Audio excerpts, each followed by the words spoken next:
नमस्कार दोस्तों, स्वागत है आपका हमारे इस चैनल धूप धनुषी आरती में।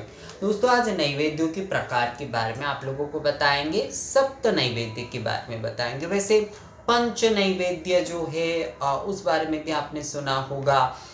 कई लोग जो है षोडश नैवेद्य आदि के बारे में बात करते हैं। असल में षोडश भोग होते हैं, अलग अलग प्रकार के भोग नैवेद्य जो है वो होते हैं। तो पंच नैवेद्य होते हैं और सप्त नैवेद्य होते हैं। तो पंच नैवेद्य और सप्त नैवेद्य देखा जाए तो मतलब थोड़ी ही अंतर है, तो इसलिए मैं सप्त नैवेद्य के बारे में ही आप लोगों को बता रहा हूँ, ताकि आप लोगों को एक ही वीडियो में जो है पूरा विषय जो है वो कवर हो जाए।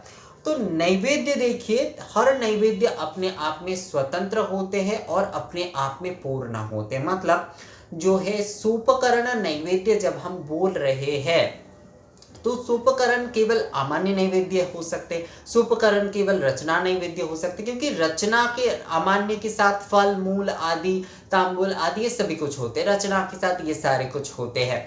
जो अलग से केवल फल नैवेद्य होते तो नाना प्रकार के फल मूल ऋतु फल आदि ये सब कुछ होते।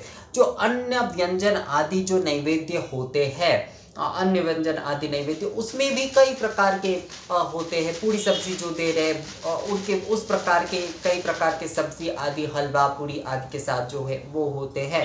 जो खिचड़ी आदि या फिर इस प्रकार का भोग आदि लगा रहे हैं, उनके उसी प्रकार के कई सारे जो है सब्जी आदि के साथ वो भोग लगाते हैं। मतलब चावल आदि का जो भोग लगाया जाता है, अन्य भोग जिसे कहा जाता है, तो वो सूपकर्ण उस हिसाब से भी, क्योंकि उसमें बहुत सारे उपकरणों के साथ दिए जा रहे हैं। धूप नैवेद्य के विषय में भी आप बोल सकते वही विषय है। और पानीय रूप में भी, मतलब शर्करा आदि नैवेद्य दिए जाते हैं, वो पानीय रूप में दिए जाते हैं। जल आदि के साथ, जैसे मिश्री के जल आदि दिए जाते हैं, बतासे गुड़ आदि की शरबत आदि दिए जाते हैं, तो वो भी शर्करा नैवेद्य ही हुए। पर असल में शर्करा या मोदक जो है वो अलग से भी एक नैवेद्य होता है। उसे कई समय जो है मिष्ट उदक रूप में दिए जाते हैं। मतलब शर्करा नैवेद्य की जो विषय है वो कभी वैसे तो वो बताशे आदि वो भी निवेदन किए जाते हैं, और जो है मिष्ट जल आदि के साथ भी वो निवेदन किए जाते हैं। मोदक आदि जैसे कि लड्डू आदि मिठाई आदि केवल मिठाई का हो रहा है, तो वो होता है। आज्य आदि नैवेद्य जो है वो केवल घी का होता है। तो इस प्रकार से हर नैवेद्य जो है अपने आप में स्वतंत्र है। मैं यहाँ पर आपको 7 नैवेद्य के बारे में बता रहा हूँ। देखिए, जब समय का अभाव होता है तो अलग अलग से कोई नैवेद्य आदि नहीं दिए जाते हैं। उस समय सभी कुछ कहा जाता है कि सोपकर्ण नैवेद्य, यानी कि सारे नैवेद्य जो है वो एक साथ ही निवेदन किए दिए जाते हैं। यानी कि फल रचना फल मूल आदि सहित सोपकर्ण नैवेद्य, इस प्रकार से जो है अमान्य फल मूल रचना सहित सोपकर्ण नैवेद्य, इस प्रकार से मतलब सारे जो भी सारे नैवेद्य है उन सारे नैवेद्यों का नाम एक ही साथ उच्चारण करके जो है सोपकर्ण नैवेद्य बोल के एक बार में ही निवेदन किए जाते हैं, और स्वतंत्र रूप में भी किए जाते हैं। मतलब जो है अमान्य नैवेद्य, सोपकर्ण अमान्य नैवेद्य, तो अमान्य घृत संयुक्त फलतांबुल सुशोभित, यानी कि अमान्य घृत नैवेद्य जो है, अमान्य घृत संयुक्त तो है, जो चावल घृत आदि से बने हुए हैं, और उसके साथ जो है फल मूल आदि शर्करा उसमें भी होते हैं। जो आप मान लीजिए कि जो रचना नैवेद्य हो रहे हैं उसमें खील बताशे आदि मिठाई मुर्गी आदि ये सब कुछ होते हैं। तो ये रचना नैवेद्य एक हो गया जिसमें से उपकरण आ जाता है, मतलब बहुत सारे उपकरण आ जाता है। और एक शर्करा, अगर आप शर्करा अलग से दे रहे हैं तो वहां पर केवल बताशे आदि आ रहे हैं। आप मोदक यानी कि मिठाई अगर आप केवल दे रहे हैं तो वहां पर केवल मिठाई के विषय आते हैं, वहां पर खील बताशे आदि नहीं आ रहे हैं। तो सोपकर्ण हर नैवेद्य के अपने एक स्वतंत्रता में भी किए जा सकते हैं, और जब सभी कुछ एक साथ, मतलब अमान्य फल मूल रचना शर्करा आदि सहित सोपकर्ण नैवेद्य, ये जब कहा जा रहा है मतलब सभी भागों को, सभी ये जो 7 भाग है उन्हें एक साथ निवेदन कर दिया गया।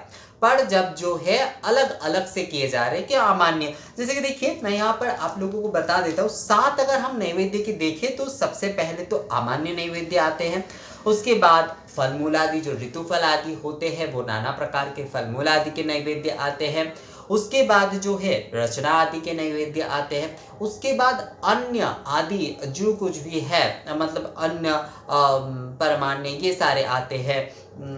और धूप नैवेद्यम जो है वो आते हैं, यानी कि दशांग षोडशांग घी शर्करा आदि के साथ जो है धूप नैवेद्य गंध नैवेद्य जो है वो आ जाते हैं।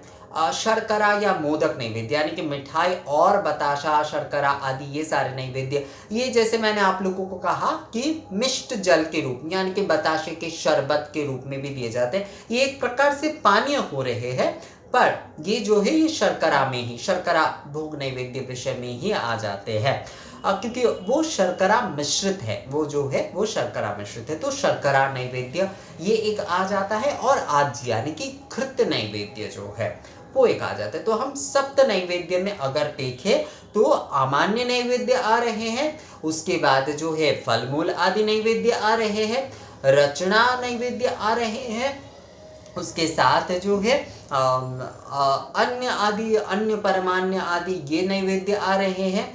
उसके साथ जैसे कि गंध नैवेद्य यानी कि धूप आदि नैवेद्य आ रहे, गुड़ घी आदि सामग्री आदि के साथ ये सभी कुछ जो है दिए जाएंगे, तो वो नैवेद्य आ रहे हैं।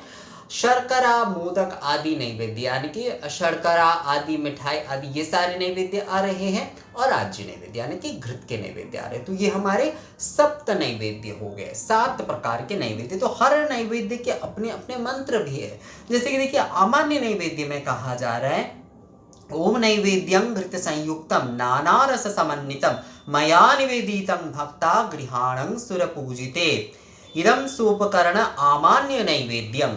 इदम सोपकरण अमान्य नैवेद्यम, केवल अमान्य नैवेद्य के विषय में ये सोपकरण कहा जा रहा है, क्योंकि देखिए कहा ही जा रहा है नैवेद्यं घृत संयुक्तम नाना रस समन्वितम, मतलब बहुत सारे फलमूल आदि से समन्वित है, कई प्रकार के चीजों से जो है ये समन्वित है। मया निवेदित भक्ता गृहाण सुरपूजिते। फल मूल आदि नैवेद्य में कहा जा रहा है फलमूलानि सर्वाणि ग्राम्यरण्यानि यानि च नानाविध सुगंधिनी गृह्य देवी जथा सुखम इदम फलमूल नैवेद्यम। अर्थात फल मूल आदि जितने भी सारे नारियल हो सकते, कई प्रकार के फल मूल आदि जो कुछ भी है वो हर प्रकार के फल मूल आदि जो है वो दिए जा रहे हैं। रचना नैवेद्य, जैसे कि रचना नैवेद्य में कहा जा रहा है नाना फल समायुक्तम नाना वस्तु समन्वितम रचनांते प्रयच्छामि गृहाण परमेश्वरी।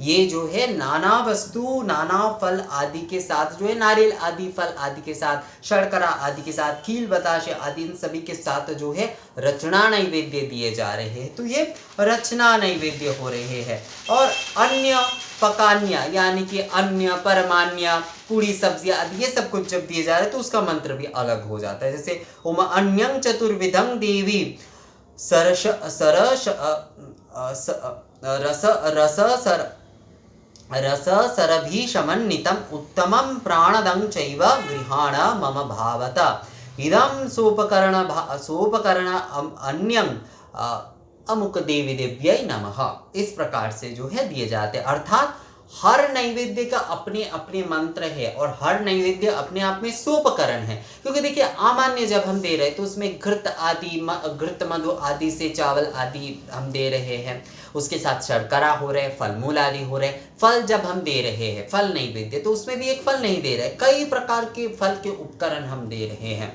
जब हम रचना नैवेद्य दे रहे हैं तो खील बताशे आदि नारियल आदि ये सारी चीज़ों के साथ जो है हम दे रहे हैं। जब हम धूप नैवेद्यम आदि प्रदान कर रहे हैं तो उसमें भी जैसे कि कई प्रकार की सामग्री आदि के साथ जो है वो हम गंध नैवेद्य घृत गुड़ आदि के साथ हम प्रदान कर रहे हैं।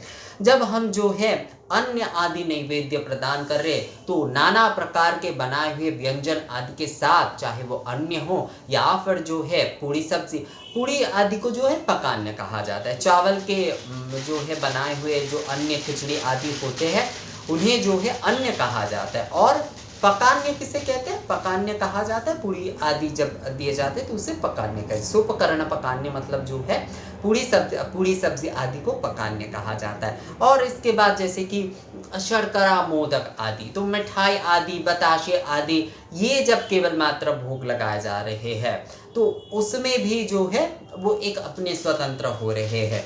और आज्य यानी कि केवल घृत जो है हम जब नैवेद्य में दे रहे हैं तो वो आज्य नैवेद्य हो रहा है। तो विषय यहाँ पर यही है कि हर नैवेद्य, ये 7 प्रकार के जो नैवेद्य है, आमान्य, फल मूल, रचना, अन्य परमान्य आदि, गंध यानी कि धूप नैवेद्यम, शर्करा आदि नैवेद्यम, शर्करा मोदक मिठाई आदि नैवेद्यम, और जो है आज्य नैवेद्यम, ये 7 प्रकार के हमारे जो सप्त नैवेद्य है ये अपने आप में ही जो है स्वतंत्र है। इन्हें हम एक साथ भी, मतलब 7 इन नैवेद्य को हम बोल सकते हैं कि एक साथ जब हम करेंगे तो हम क्या कहेंगे, आमान्य, फल मूल, रचना,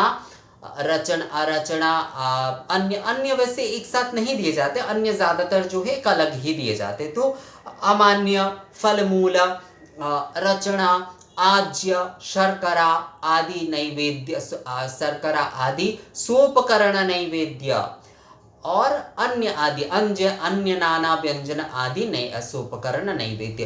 तो सोपकरण जो है आप एक साथ भी दे सकते और हर भाग में जो है आप अलग अलग, मतलब अमान्य दे रहे तो वो भी सोपकरण नैवेद्य, उसमें भी नाना उपकरण के साथ दे रहे तो वो भी सोपकरण हो रहा है।